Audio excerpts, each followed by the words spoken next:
वैभव का गढ़ तिमनगढ़।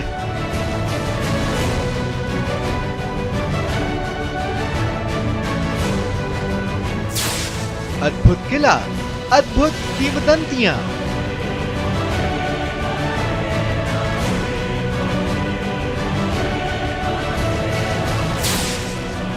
जहां बोल सी उठती है कला,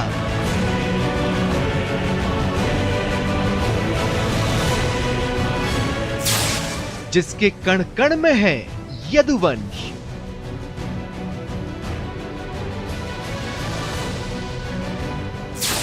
जिसने जिए हैं कई किस्से इतिहास में।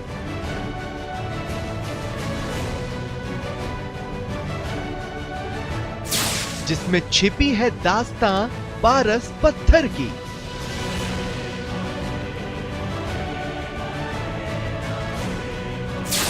जहां पत्थर गाते हैं शिल्प कला के गीत।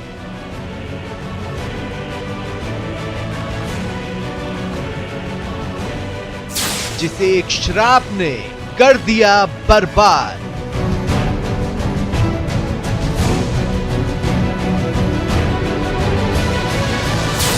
जो पहुंच गया अर्श से फर्श पर।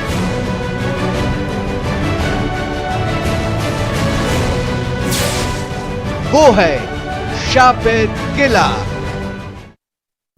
नमस्कार, स्वागत है आप सभी का। आपके साथ मैं हूं स्वप्निल। कभी वो बहुत वैभवशाली था। उसकी इतनी ख्याति थी कि लोग दूर दूर से उसे देखने आते थे। जी हां, हम बात कर रहे हैं करौली के तिमनगढ़ किले की। यह किला कभी बहुत समृद्ध था, लेकिन एक श्राप से सब कुछ बर्बाद हो गया। बर्बादी ऐसी कि फिर यह बस न सका। यह किला इतना समृद्धशाली था कि विदेशी आक्रांताओं ने हमला कर लूटपाट की। अंग्रेजों ने लूटा। आजादी के बाद तस्करों ने जमकर लूट मचाई। इन सब के बावजूद यह किला अपने वैभव की कहानी कहता है। यह कहता है, मुझे बचा लो। चलिए देखते हैं शापित किला।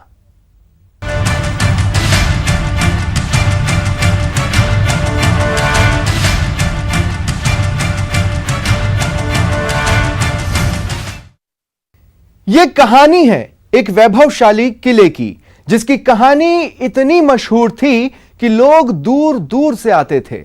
लेकिन कुछ ऐसा हुआ कि यह किला खंडहर हो गया। इसके गर्भ में पारस पत्थर की कहानी छिपी है।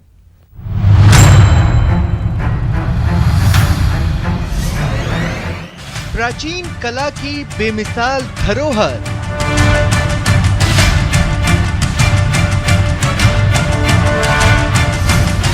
एक वैभवशाली किला।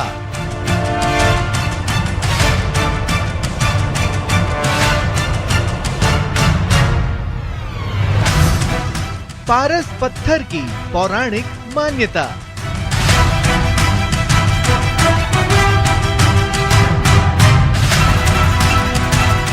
अभिशाप से पत्थर भी टूट जाते हैं। अभिशाप से आदमी भी पत्थर बन जाता है। हम आज बात करेंगे एक ऐसे ही शापित किले की, जिसे अभिशाप ने बर्बाद किया, जिसे आक्रांताओं ने बर्बाद किया, जिसे लालच ने बर्बाद किया, और उसे बर्बाद करने में अपनों ने भी कोई कसर नहीं छोड़ी। लेकिन फिर भी अपनी बर्बादी के निशान समेटे हुए वो किला शान से खड़ा है। यह है करौली का तिमनगढ़ किला। कई कहानी किस्सों को समेटे ये किला आज भी अपने वैभव की दास्तां बताता है। रहस्य और रोमांच से भरपूर ये किला करौली जिले के सागर की पाल के ठीक सामने पहाड़ी पर बना है। वैसे तो तिमनगढ़ के बारे में कई कहानियां प्रचलित हैं, लेकिन सबसे विश्वसनीय कहानी भरतपुर जिले के राजाओं से जुड़ी है। भरतपुर जिले में वर्तमान स्थित बयाना को पहले विजयगढ़ के नाम से जाना जाता था। विजयगढ़ किले में राज परिवार के दो भाई रहते थे, बड़ा भाई विजयपाल और छोटा भाई तिमनपाल। दोनों में आपसी विवाद के बाद तिमनपाल ने विजयगढ़ को छोड़ करौली और यूपी में आगरा जिले की सीमा से लगे सागर सरोवर की तराई में जाने का निश्चय किया। उसने वहां पारस पत्थर की सहायता से संवत 800 में तिमनगढ़ किले को बनाया था। राजा को पारस पत्थर कैसे मिला, इसकी भी मान्यताएं हैं। एक तो ये कि भगवान कृष्ण का वंशज होने के कारण मोर मुकुट से वो पत्थर हासिल हुआ, और दूसरा ये कि कुछ साधुओं ने तिमनपाल को राज्य विस्तार के लिए पारस पत्थर उस समय दिया जब वह युद्ध में सब कुछ खो चुके थे। ये इसको बर्बाद तो मोहम्मद गौरी ने किया, बाकी नटनी के शराब से भी हुआ है। ये नटनी ने शराब दिया। एक बार राजा के यहाँ दरबार में कोई कलाबाजी दिखा रही थी नटनी, तो उसको जैसे ही कहा कि रस्सी पर नाचती हुई अगर तुम चली जाओगी इधर से उधर तो आपको आधा राज दे दिया जाएगा। और वो जैसे ही रस्सी पर निकली, ये किला साहब महाराज तिमनपाल का है। महाराज तिमनपाल ने इस किले को बसाया था और बहुत अच्छा किला बनाया था। बहुत अच्छे वैभव का किला था, शान शौकत से सब व्यवस्थाएं थी। और उनके पास पारस पत्थर भी था, जिसको पारस पत्थर को लेने के लिए मोहम्मद गौरी ने इस पर आक्रमण किया। तिमनगढ़ उत्तर भारत का प्राचीनतम किला है। यदुवंशियों का एक महत्वपूर्ण किला होने की वजह से इसकी ख्याति बहुत दूर दूर तक पहुंची है। इसकी जो समय अवधि है वो 12वीं शताब्दी के लगभग मानी जाती है, क्योंकि इसमें तिमनगढ़ के जो जगनपौर पर जो इंस्क्रिप्शन है, जो शिलालेख हैं, उसमें 12वीं शताब्दी का शिलालेख है। तो ये तो एक प्रमाणिक बात हुई। तिमनगढ़ के मामले में एक ये भी कहावत है, लोगों की मान्यता है कि यहाँ का जो सागर है उसमें पारस पत्थर है, और वो पारस पत्थर एक संत थे मेणकीदास, उनके द्वारा इसमें फेंका गया था। ऐसा कहा जाता है कि राजा के पास इतना पैसा नहीं था कि वह एक बार में ही किले का निर्माण कर सकें। इस दौरान सागर सरोवर के किनारे स्थित गुफा में तपस्या करने वाले संत को राजा तिमनपाल ने अपनी व्यथा बताई, जिस पर संत ने प्रसन्न होकर राजा को पारस पत्थर दिया। इसके बाद राजा ने अपनी प्रजा से कर के रूप में पुराना लोहा लेकर पारस पत्थर की मदद से सोने में बदला और किले का निर्माण कराया। राजा ने प्रजा के विकास में काम किया। संवत 800 में किला काफी विकसित और समृद्ध था। महाराज तिमनपाल ने कहा कि मेरे पास कुछ भी है नहीं, मैं किला किससे बसाऊं साहब, मेरे पास कुछ नहीं है। तब साधुओं ने उनके लिए कुछ पारस पत्थर जैसा कोई वस्तु दी कि इससे जाओ, तुम इसे ले जाओ और लोहे को ये सोना बना देगी। तो राजा उसको लेकर के बड़े हर्ष में आए और उन्होंने इस पर नीम डाली। संवत 1105 में नीम डाली इस पर तिमनगढ़ की, और उसको पूरा किया, बनाया। जो राजा था तिमनपाल, वो यहाँ के लोग बागों से कर के रूप में पुराने लोहे को भेज में लेता था, कर के रूप में लेता था। भेज में जो किसानों से जो भी था, जो खराब लोहा था, वेस्टेज लोहा, उसको भेज के रूप में लेता और वो उसको फिर गला करके सोना बनाता था। ये बताते हैं कि यहाँ किसी समय जैन धर्म का वर्चस्व था। तो इस हिसाब से यदि हम प्रमाणों के आधार पर देखें तब तो ये 12वीं शताब्दी का, 11वीं और 12वीं शताब्दी के बीच की अवधि का किला है। और यदि गहनता से इसके शोध किया जाए तो निश्चित तौर से महाभारत कालीन है। तिमनगढ़ किले के बिखरे पत्थर उस समय की शिल्प कला की कहानी बयां करते हैं, लेकिन अचानक कुछ ऐसा हुआ कि ये किला खंडहर में तब्दील हो गया। ऐसा क्या हुआ कि ये वैभवशाली किला खंडहर हो गया, ये आपको बताएंगे। बस आप बने रहिए हमारे साथ। कैमरामैन भवानी सिंह के साथ भंवर पुष्पेंद्र चौहान, न्यूज़ 18, तिमनगढ़, करौली। लंबे इलाके में फैले इस किले में जितनी कहानियां हैं उतना ही ये रहस्यमयी है। पारस पत्थर की किंवदंती है, साथ ही शराब की कहानी है। देखते हैं भंवर पुष्पेंद्र की ये रिपोर्ट।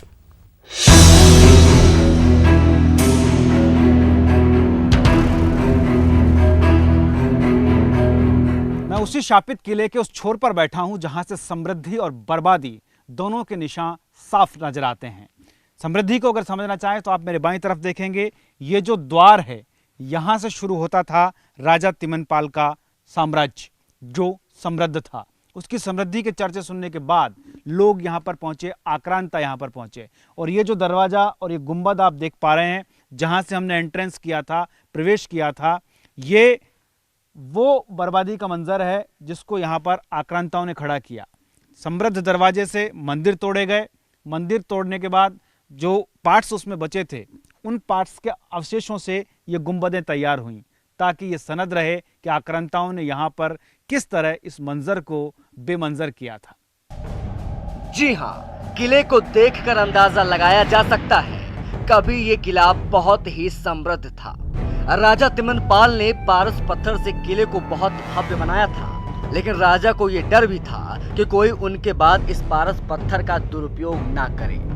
एक बार राजा तिमनपाल के पास एक संत आए, जिन्होंने राजा को धार्मिक उपदेश सुनाए, जिससे खुश होकर राजा ने उन्हें पारस पत्थर दे दिया। लेकिन संत ने इसे मामूली पत्थर समझकर सागर में फेंक दिया। राजा को जब पता चला कि संत ने पारस पत्थर को साधारण समझकर सागर सरोवर में फेंक दिया है, तो उसकी काफी तलाश की गई, लेकिन पारस नहीं मिला।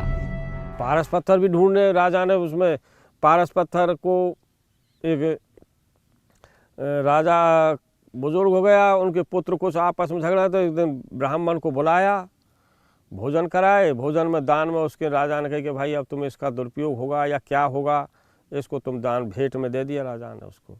और राजा जैसे ही ब्राह्मण उसको भेंट में लेकर के अपनी रख करके और चला झोली में। अब आने कही यार राजा ने भोजन कराए और क्या दियो भेंट में हमको, ये दियो पत्थर, उठाया तालाब में फेंक दिया। कहावत है, लोगों की मान्यता है कि यहाँ का जो सागर है उसमें पारस पत्थर है, और वो पारस पत्थर एक संत थे मेणकीदास, उनके द्वारा इसमें फेंका गया था। क्योंकि पहले यहाँ के राजा बहुत समृद्ध थे, तो ये माना जाता है कि यहाँ के राजाओं ने सोने का जो यहाँ पारस से उपयोग किया होगा, और उसकी वजह से ही जो पैसा उनके पास आया उसी से किले का निर्माण हुआ होगा। तो ये किले की जो विशालता है वो पारस पत्थर से भी जुड़ी हुई है। बाद में कई राजाओं ने इस सागर में हाथियों को जंजीरों से बांध के छोड़ा था, लेकिन वो सोने की नहीं हो पाई।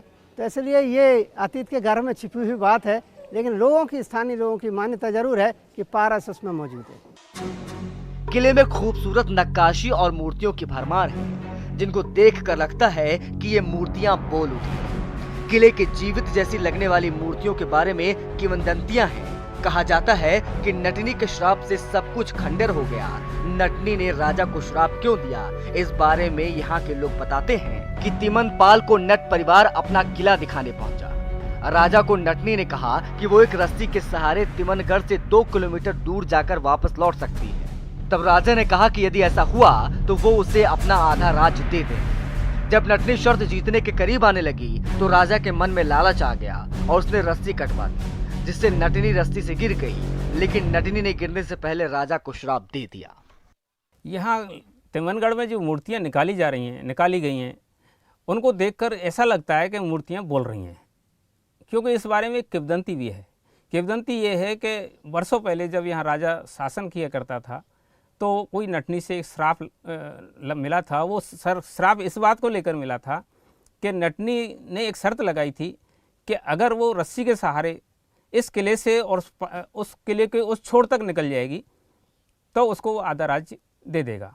लोगों का कहना है, और काफ़ी दिनों से ये किंवदंती प्रचलित है, कि उस वक्त जब वो नटनी निकलने लगी, पार करने लगी, तो वो रस्सी कटवा दी। तो नटनी ने एक श्राप दिया कि जैसा जैसा है वो पाषाण का हो जाएगा।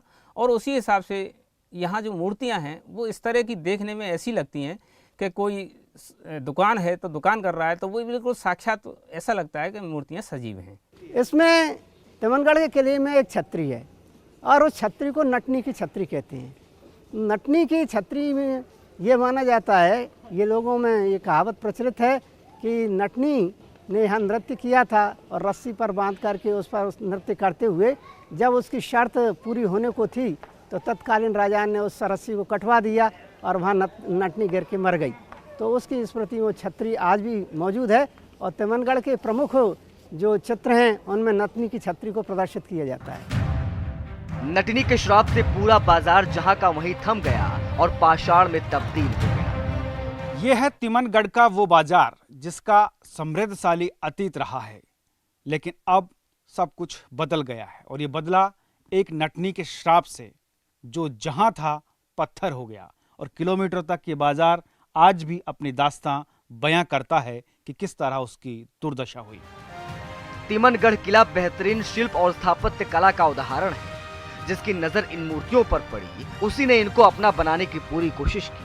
लेकिन सिर्फ श्राप नहीं, बल्कि किले की बर्बादी के और भी कई कारण हैं जिन्हें हम आगे बताएंगे। बस बने रहिए हमारे साथ।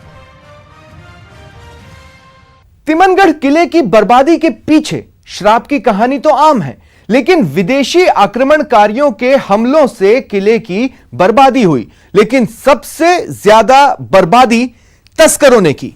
एक वैभवशाली किला कैसे बर्बाद हो गया, देखते हैं कैमरामैन बलवीर सिंह के साथ भंवर पुष्पेंद्र की यह रिपोर्ट। नटनी के श्राप और आक्रांताओं की टेढ़ी नजर ने इस किले पर कहर बरपा दिया। न मंदिर छोड़े गए, न घर, न महल, न अटारियां और न ही बाजार। सब कुछ तहस नहस कर दिया गया। और जैसे ही वक्त बदला, इस पर एक और टेढ़ी नजर पड़ी। वो नजर थी तस्करों की। रही सही कसर तस्करों ने पूरी कर दी।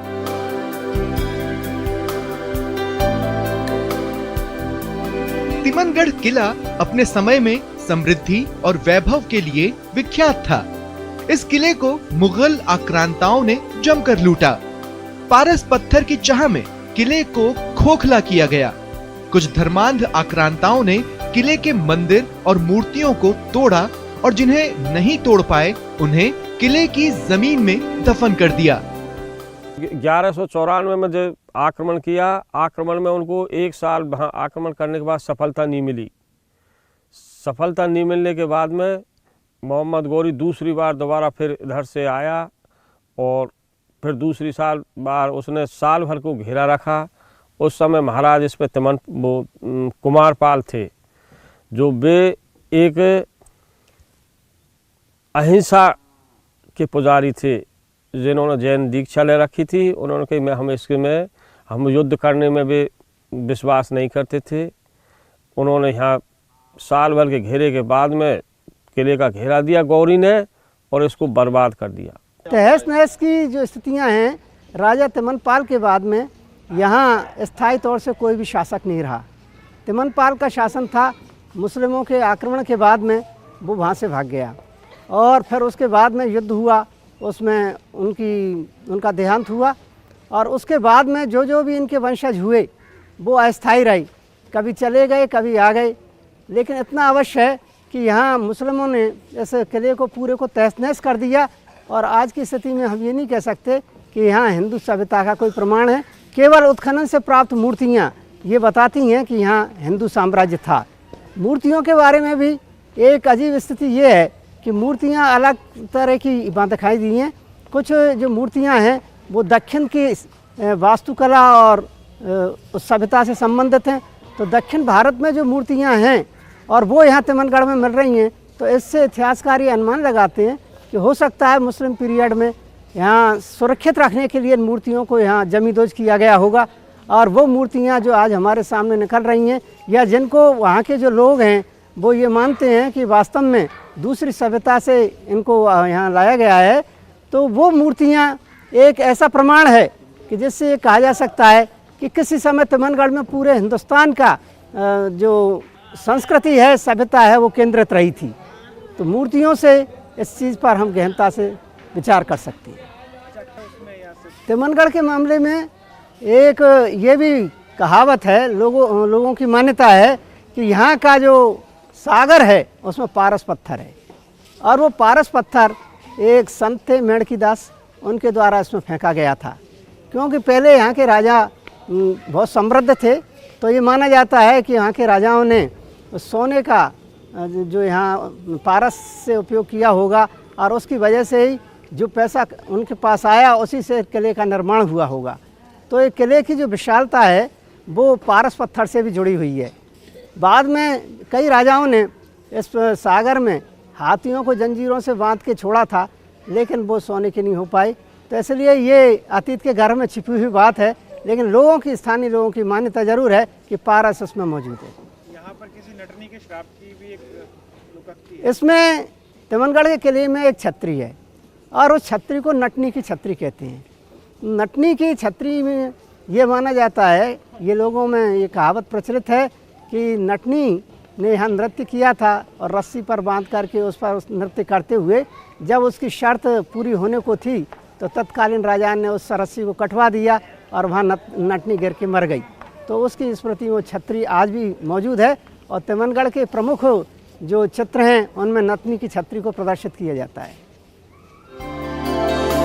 मुगल आक्रांताओं के बाद अंग्रेजों ने इस किले को निशाना बनाया। यहाँ की बेशकीमती धरोहर को बाहर भेजा गया। वहीं स्थानीय राजा रजवाड़ों ने शिकारगाह के नाम पर यहाँ से माल बटोरा।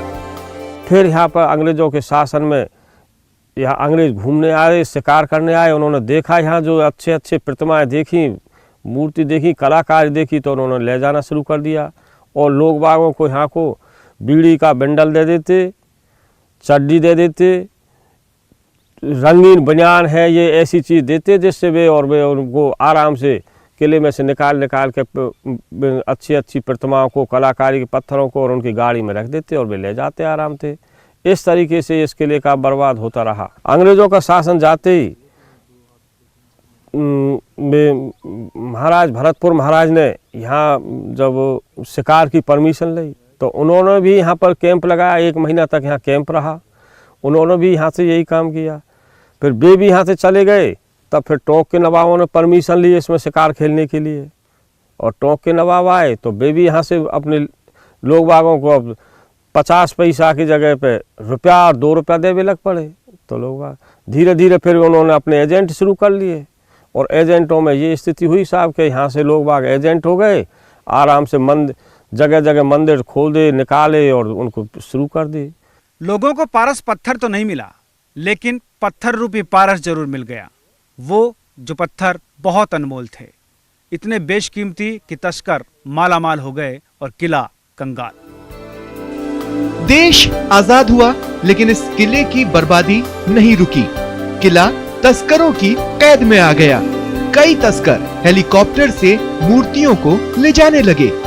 वर्ष 2002 में देश के बड़े मूर्ति तस्कर वामन नारायण घिया और उसकी गैंग को पुलिस ने गिरफ्तार भी किया और करोड़ों की मूर्तियां बरामद हुईं। आज़ादी के बाद तस्करों ने इस किले को तबाह कर दिया, खोखला कर दिया, जर्जर बना दिया, क्योंकि यहाँ लोग मूर्तियां तलाशने के लिए आते थे। मैं आपको बता दूं कि इस तरह के जो यहाँ पर भग्नाशेष बचे हैं उनमें इन तस्करों की निगाह रहती है और वो अंदर इन मूर्तियों को तलाशने के लिए यहाँ खुदाई करते हैं, जिसके ये अवशेष आप देख सकते हैं किस तरह से पत्थरों को उखाड़कर पूरे फर्श को यहाँ पर तहस नहस कर दिया गया है। पूरा एक भवन ये था, करीब 3 मंजिला भवन था, जिसकी हालत बद से बदतर कर दी गई है।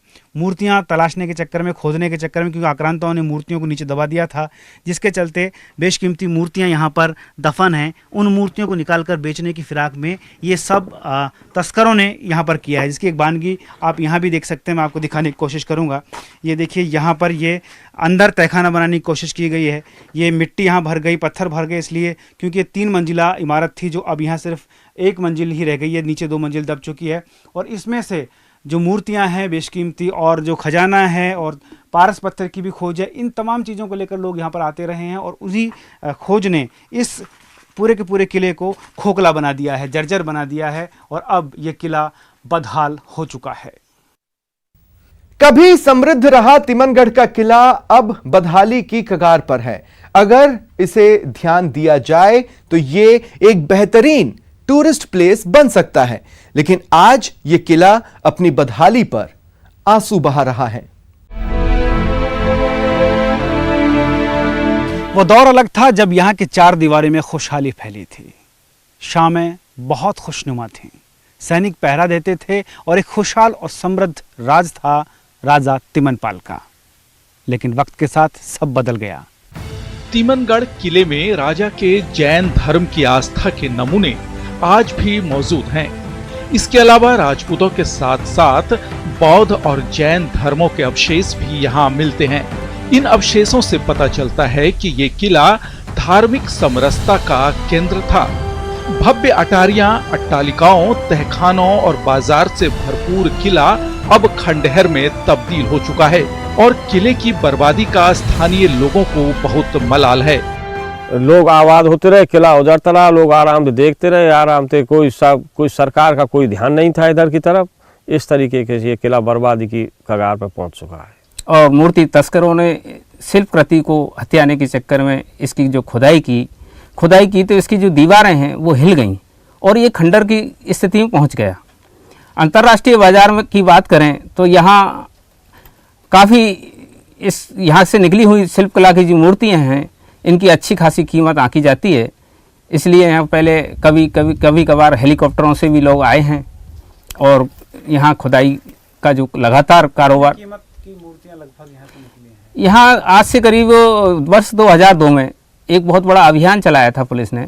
उस वक्त 23 मूर्तियाँ तो बहुत अच्छी थीं, जो इनकी कीमत कहीं 2 लाख कहीं 4 लाख इस तरह से आंकी जा रही थी। बाकी एक मूर्ति ऐसी अष्टधातु की भी निकली थी जिसकी कीमत यहाँ 2.5 करोड़ रुपए आंकी गई थी और वो पुलिस ने बरामद भी की है। विशेष रूप से तस्कर क्या है कि जो बाहर से आया करते थे उससे लोग परिचित तो नहीं है, बाकी लोकल लोगों से मजदूरी करके काम कराया करते थे वो, और वो तस्कर यहाँ अच्छा खासा पैसा कमाते और यहाँ के लोगों को सिर्फ मजदूरी दिया करते थे। यहाँ तिमनगढ़ में जो मूर्तियाँ निकाली गई हैं उनको देखकर ऐसा लगता है कि मूर्ति